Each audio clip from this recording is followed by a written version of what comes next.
American intelligence ఇచ్చిన report Donald Trump statements కి విపరీతంగా దానికి కంప్లీట్ గా ఆపోజిట్ గా వాళ్ళు ఏం చెప్పారంటే కనీసం అంటే 50% వాళ్ళ missile silos missile launchers Iran దగ్గర ఇంకా క్షేమంగానే ఉన్నాయని చెప్పి స్టేట్మెంట్ ఇచ్చారు. ఎంత పర్సెంటేజ్ అని చెప్పాయండి? ఎంత పర్సెంటేజ్ అని చెప్పాయి? కనీసం 50% అన్నారు. 50%. కనీసం 50%. బట్ అంతకంటే ఏమున్నాయో మనకు తెలియదు, ఎందుకంటే వాడు సొరంగాల్లో ఏం దాచిపెట్టారో తెలియదు మనకు. ఇన్ని దెబ్బలు తింటున్నా వాడు మళ్ళీ కొట్టగలుగుతున్నారు అంటే కనుక దాన్ని అర్థం చేసుకోవాలి. మొదటి కొన్ని రోజులు ఏం చేశారంటే వాళ్ళ పాత స్టాక్ ని ఎగ్జాస్ట్ చేసుకున్నారు. ఫస్ట్ పాత స్టాక్ ని ఎగ్జాస్ట్ చేసుకుని వాళ్ళు కొట్టేసారు. వాళ్ళకి తెలుసు అవేమి పడవు అని తెలిసినా కొట్టారు.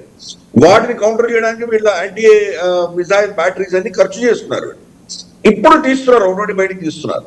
ఎందుకంటే ఒకటొకటి కూడా మన పిన్ పాయింట్ ప్రెసిషన్ తో వాళ్ళు కొట్టగలుగుతున్నారు. ఫర్ ఇన్స్టెన్స్ మనకు ప్రిన్స్ సుల్తాన్ ఎయిర్ బేస్, మనకు రియాద్ లో ఉన్నటువంటి ఎయిర్ బేస్ మీద టార్మాక్ మీద కొట్టారు.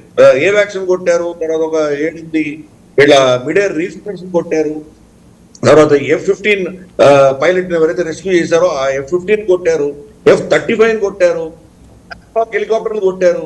సరే, అమెరికా చెప్తుంది మేము అక్కడ వాళ్ళ చేతిలో పడకూడదని చెప్పి మేము దాన్ని ధ్వంసం చేసి వచ్చామని చెప్తున్నారు. ఆ పరిస్థితి ఎందుకు వచ్చింది? అక్కడి నుంచి మీరు